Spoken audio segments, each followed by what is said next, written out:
We're going to start now with a work of Zoé D'Adamo that actually will introduce us into the notion of normality, the notion of normality, where it comes from, and what it comes with is what we are going to touch upon in this first intervention, this first sound work of Zoé D'Adamo. So let us listen to it.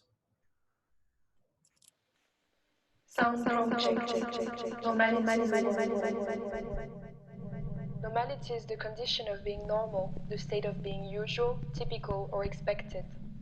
The first use of the word normal comes from the early 19th century. It's only on the 20th century that the word normal acquired a cultural authority.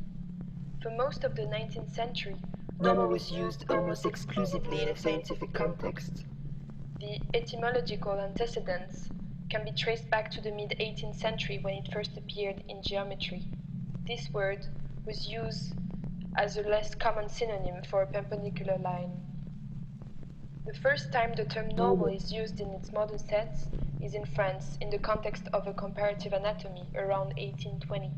Ian Hacking, a Canadian philosopher specialized in the philosophy of science, says that the notion of normality is a power as old as Aristotle to bridge the fact, value distinction, whispering in your ear that what is normal is also right. For Hacking, the medical and mathematical concepts of the normal remain quite distinct. It is only when these two concepts of the normal converge at the start of the 20th century that the word came to acquire its current cultural authority, moving from its specialist use in scientific discourses into the sphere of almost everything.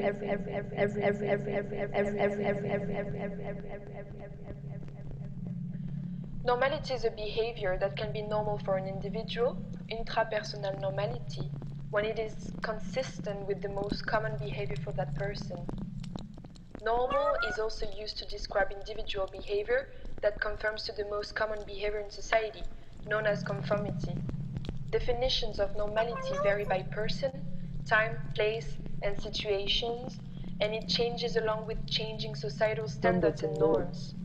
Normal behavior is often only recognized in contrast to abnormality. In its simplest form, normality is seen as good, while abnormality is seen as bad. Normality is a social construct that we follow blindly.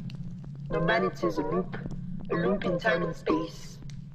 This pandemic, the COVID-19, is part of the normality of the world we live in. This is normal. What is it with this going back to normal? This is the result of what happened before. The COVID-19 is part of the climate disturbance that we engaged in years ago. This is just the result of our normality.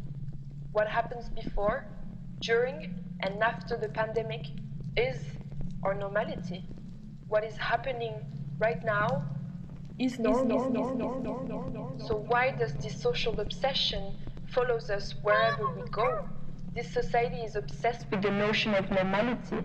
When people talk about going back to normality, they just mean going back to a capitalistic society led by the crazy unspoken assumption that tomorrow will be different, better, or just new. But what is new? We want new things, we want novelty because it is all about progress, right? Globalization, self-sufficiency, technology increase, virtual connectivity, online shopping, secure sustainability in our today's technology-fueled world, adapting, or should I say, seizing opportunities to win market share and competitive advantage.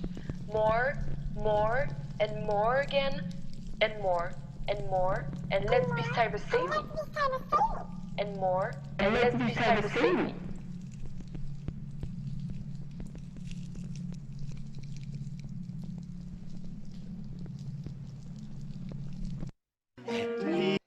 Thank you very much. The title of this work was Normality is the Key Factor, Normality is a Wormhole. And I think it was a perfect introduction for us to understand that the normal has a historicity that is a is a changing social contract. It depends on, it is not an objective term, it's a loop, as she says. And what I liked a lot is she said, the pandemic is actually not something abnormal, but is the result of anormality. So what is happening now is normal.